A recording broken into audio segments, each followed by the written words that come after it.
Aku ingatkan kita buat tong sampah biasa. Tapi yang ni dia macam robot NASA. Apa benda sobek ni? Tenang Amah. Ini bukan tong sampah biasa. Ini adalah tong sampah jenis kita.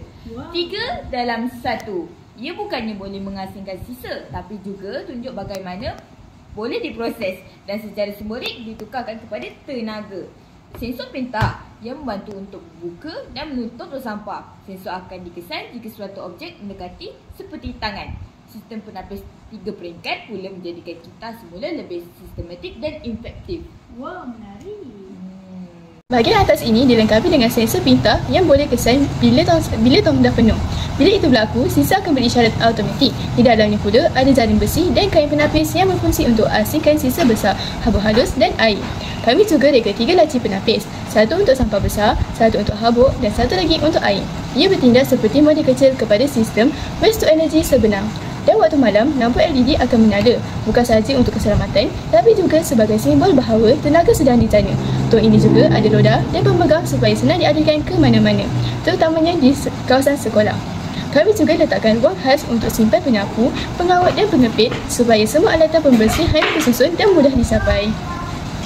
Bahan-bahannya adalah barang dari mesin DIY, iaitu gam tembak RM15 50 sen, gunting RM18 20 sen, pisau kata RM4 30 sen, roda RM5 7 sen, pensel 2B RM3 50 sen, pen marker hitam RM3 30 sen, pembaris logam 30 cm RM90 sen dan set skru RM RM70 sen.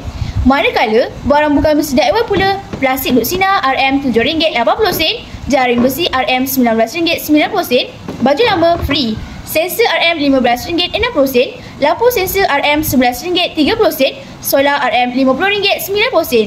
Jumlah anggaran keseluruhan untuk bahan-bahan ini ialah menjadi sekitar RM158 61 sen. Guna jaring besi terpakai, kain penapis daripada baju lama, semuanya dikitas semula. Apa yang penting, kita nak tunjuk bagaimana bahan terbuang pun boleh diberi nafas baru dan diguna untuk mendidik orang lain. Contohnya, bila sisa masuk dalam sensor kesan LED akan menyala secara automatik. Ia menunjukkan secara simbolik bahawa tenaga sedang dinyala. Cuma, tong ini agak besar dan berat, jadi perlukan ruang penyimpanan khusus.